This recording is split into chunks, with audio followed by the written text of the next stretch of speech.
선배님, 은퇴하려면 얼마쯤 있어야 그럭저럭 살 수 있을까요? 이 질문 정말 많이 듣습니다.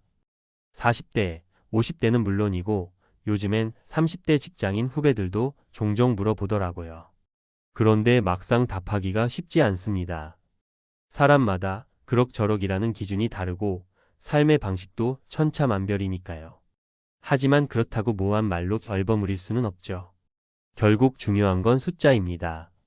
나는 매달 얼마나 쓰고 있는지, 그 생활비가 몇 년간 지속될 수 있는 자산이 있는지, 그리고 인플레이션이나 예상치 못한 의료비, 장수 리스크 같은 요소를 얼마나 반영하고 있는지가 핵심입니다.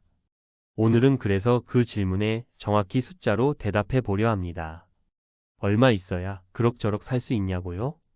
그 답 지금부터 함께 뜯어보시죠. 2. 본론 은퇴 후 삶을 위한 현실적인 자산 기준. 1. 은퇴 후 월 지출 평균 얼마일까? 통계청의 2024년 기준 자료에 따르면 60세 이상 1인 가구의 월 평균 소비 지출은 약 150만 원, 2인 가구는 약 250만 280만 원 수준입니다. 하지만 이건 평균일 뿐이고 지역, 라이프 스타일, 의료비, 주거 형태에 따라 크게 달라지죠. 대체로 그럭저럭 중산층처럼 살기 위한 기준을 잡으면 1인 가구 월 18만 200만 원, 2인 가구 월 28만 300만 원 정도를 현실적인 선으로 잡는 경우가 많습니다. 연간으로 치면 1인 가구 연 2,400만 원, 2인 가구 연 3,600만 원. 이 자산 총액으로 환산하면 일반적인 은퇴 설계에서는 4% 룰이라는 개념이 자주 언급됩니다. 쉽게 말해 연간 생활비의 25배 정도가 있으면 은퇴 후 자산을 30년 이상 유지할 수 있다는 이론입니다. 연 2,400만 원 지출 자산 약 6억 원, 연 3,600만 원 지출 자산 약 9억 원. 하지만 여기에는 조건이 있습니다. 배당이나 임대소득, 연금 등의 현금 흐름이 없다면 이 정도 자산이 필요하다는 뜻이죠. 공적연금이나 부동산 임대료가 일부 보완된다면 총 자산은 더 낮아도 됩니다. 3. 국민연금 어디까지 보탬이 될까? 2024년 기준으로 국민연금 평균 수령액은 개인 평균 월 60만 원대, 부부 합산 평균 월 130만 원대. 따라서 이 금액이 전체 생활비의 절반 이상을 커버할 수 있다면 필요한 은퇴 자산도 크게 줄어듭니다. 예를 들어 월 300만 원이 필요하고 국민연금으로 130만 원이 들어온다면 나머지 170만 원 12개월 연간 2,040만 원만 자산에서 인출하면 됩니다. 그렇다면 필요한 자산은 2,040만 원 25배 5억 1천만 원. 결국 국민연금 유무, 부동산, 기타 수입 여부에 따라 필요한 자산은 3억에서 9억 사이로 편차가 크다고 볼 수 있습니다. 3. 사례로 보는 은퇴 자산 현실. 사례 1. 6억으로 시작했지만 예상 못한 비용에 당황했죠. 정진수 64세. 정진수 씨는 60세에 6억 원을 준비하고 은퇴했습니다. 국민연금은 월 75만 원, 주거는 자가였기에 자신 있었죠.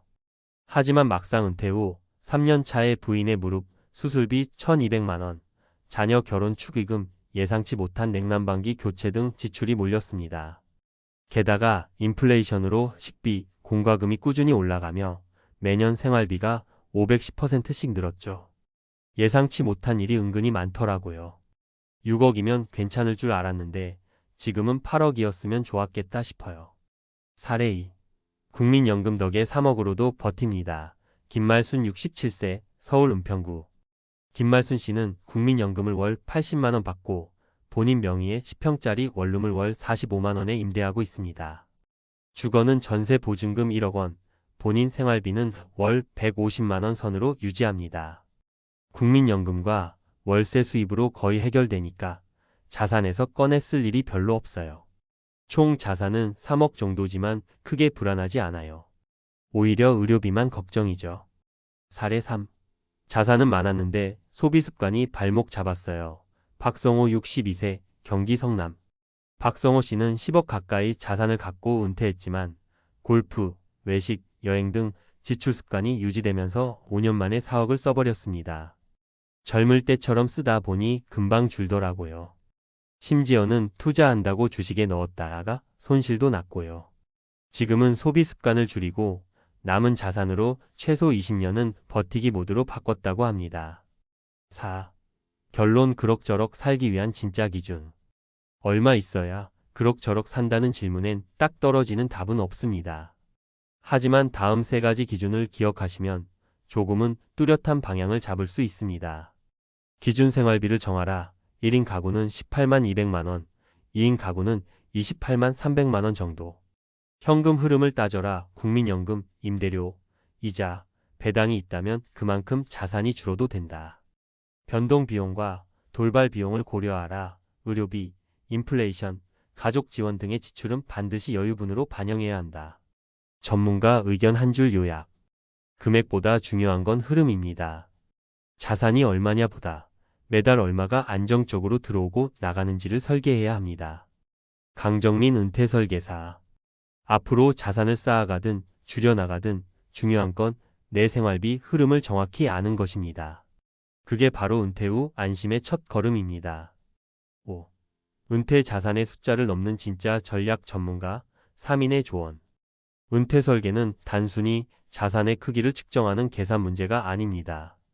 전문가들은 공통적으로 자산의 흐름, 리스크 관리, 그리고 심리적 안정감이 더 중요하다고 말합니다.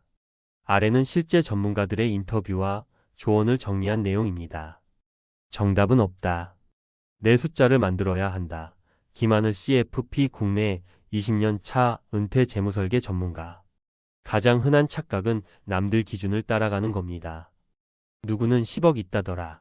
친구는 6억으로 은퇴했다더라라는 말에 휘둘리죠. 그런데 은퇴는 정말 철저하게 개인 맞춤이어야 합니다. 김하늘 CFP는 모든 은퇴 설계의 시작은 자기 생활비 정확히 알기라고 강조합니다. 단순히 지금 쓰는 돈이 아니라 은퇴 후 늘어날 수 있는 의료비, 줄어들 생활비 항목 등을 감안해 은퇴 후 생활비 시뮬레이션을 해보는 게 필수라고 합니다. 또한 그는 국민연금이나 주택 임대 수익 같은 고정 수입이 있다면 35억만으로도 은퇴 설계가 가능하다며 단순한 자산 총액보다는 현금 흐름 기반의 자산 운용이 핵심이라고 강조합니다. 은퇴 후엔 숫자보다 감정이 흔들립니다. 윤서진 은퇴 심리상담사. 생각보다 많은 분들이 돈보다는 심리적으로 무너져서 은퇴 후 어려움을 겪습니다. 윤서진 상담사는 막연한 불안감이 은퇴 후 재정 판단을 흐리게 만든다고 설명합니다. 예를 들어 자산이 7억 있어도 매달 돈이 나가는 걸 견디지 못해 무리하게 투자하거나 갑자기 소비를 과도하게 줄이는 등 극단적인 선택을 하기도 합니다. 현금 흐름표를 손으로 써보는 것만으로도 마음이 안정되는 분이 많아요. 지출이 보이고 연금이 언제 들어오고 자산이 얼마나 남는지가 눈에 보이면 그제서야 사람들은 살아갈 수 있겠다는 느낌을 갖게 됩니다. 결국 숫자의 명확화가 심리 안정의 핵심이라는 조언입니다. 리스크를 설계 안 하면 숫자는 의미 없습니다. 조민호 자산관리사. 많은 은퇴자들이 78억이 있어도 의료비, 자녀 지원, 사기, 투자 손실 등 예측 불가능한 변수에 대비하지 못해 고꾸라집니다. 조민호 자산관리사는 은퇴 이후의 리스크 3대장으로 다음을 꼽습니다. 예상 못한 건강 문제, 자녀의 돌발 지원 요청 결혼, 주택자금, 잘못된 투자나 사기. 이를 대비하기 위해 그는 4개의 버킷 자산 항아리 전략을 제안합니다. 생활비 버킷, 13년치 생활비는 예금, CMA 등 안전한 곳에. 예상 지출 버킷, 차량 교체, 의료비 등 예측 가능한 큰돈 준비. 수익 버킷, 배당주, ETF 등에서 꾸준한 현금 흐름 창출. 유산 장수 대비 버킷, 종신형 연금, 공적 보험으로 장수 리스크 대비. 자산이 많아도 분산이 안 돼 있으면 위기에 무너지기 쉽습니다.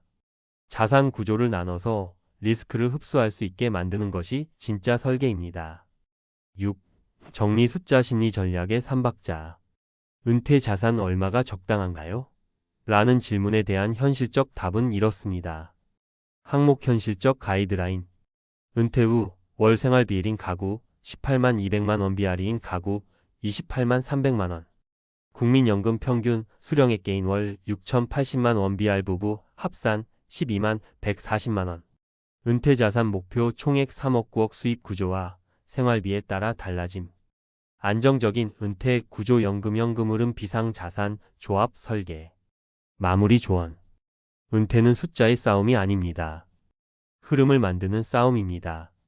그리고 그 흐름이 끊기지 않도록 전략적으로 이어붙이는 과정이죠.